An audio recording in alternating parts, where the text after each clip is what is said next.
ඔන්න ඉතින් වැස්ස කාලේ ඇවිල්ලා තියෙන්නේ. ආයෙත් කොයි මාළු ගොඩක් ඉක්මනට ලෙඩ වෙන්න පුළුවන් කාලයක් තමයි මේ ඇවිල්ලා තියෙන්නේ. මේ කාලෙට ඔයාලා දැනගන්න ඕන දෙයක් ගැන කියන්න තමයි මේ යන්නේ. ඉතින් මේ වැස්ස කාලේට හරියට අවුවක් නැහැ. ඒත් එක්කම සමහරලාට වැහි වතුර පොණ්ඩකට වැටෙනවා. මේ දේවල් එක්ක පොණ්ඩකේ වතුර ටිකක් සීතල වෙනවා. ඒත් එක්කම මාළු ඇක්ටිව් ගතියක් පෙන්වන්නෙත් නැහැ. ඉතින් අපේ අය ගොඩක් මහන්සි වෙන්නේ මාළුවා ඉක්මනට ලොකු කරගන්නනේ. ඉතින් හයි ප්‍රෝටීන් කෑම දවසට 5 පාරක් විතර ෆීඩ් කරන අය මේ වැස්ස දවසටත් ඒ විදිහටම ෆීඩ් කරනවා. ඉතින් මේ කාලේට එහෙම ෆීඩ් කරොත් මාළුවා ඉක්මනට ලෙඩ වෙනවා. ඉතින් මෙන්න මේ වගේ කාලවලට, ඒ කියන්නේ සීතල කාලෙට දෙන්න තමයි මේ ෆුජි සකුරා කෑම එක JPD එකෙන් ඉන්ට්‍රොඩියුස් කරලා තියෙන්නේ. ඇත්තටම ලංකාවේ අපිට ඍතු භේදයක් ආවේ නැති වුණාට සමහර රටවල වින්ටර් සීසන් එකේදී යාළගේ මාළු ඉක්මනට ලෙඩ වෙනවා.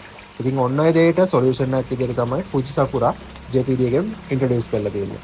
මම නම් සාමාන්‍යයෙන් වැස්ස දවසට කරන්නේ ගොඩක් වෙලාවට එයාට දවසට එකපාරක් හෝ දෙපාරක් මේ ෆුජි සකුරා එක ෆීඩ් කරනවා. හැබැයි වෙන කෑම දෙන තරම් මෙයාට ෆීඩ් කරන්නේ නැහැ. ඇතර මේ විදිහට එයාලගේ ඩයට් ප්ලෑන් එක බැලන්ස් කරලා එයාලව හෙල්දි ලෙවල් එක මේන්ටේන් කරගන්න එක ලේසි මාළුවේ කසණියප වුණාම එයාව රිකවර් කරගන්නවට වඩා.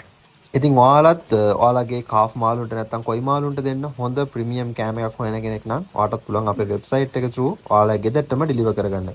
ඔයා රත්නපුර කිට්ටුව එකෙක් නම් ඔයාට ඇවිල්ලාම අපේ shop එකෙන් buy කරන්න පුළුවන්. ඒ වගේම කොකෝ මින්ට් පේසි වගේ මෙතඩ් වලට ගෙවන්න ගන්නත් පුළුවන්. ඒ වගේම cash on deliver කරගන්නත් පුළුවන්.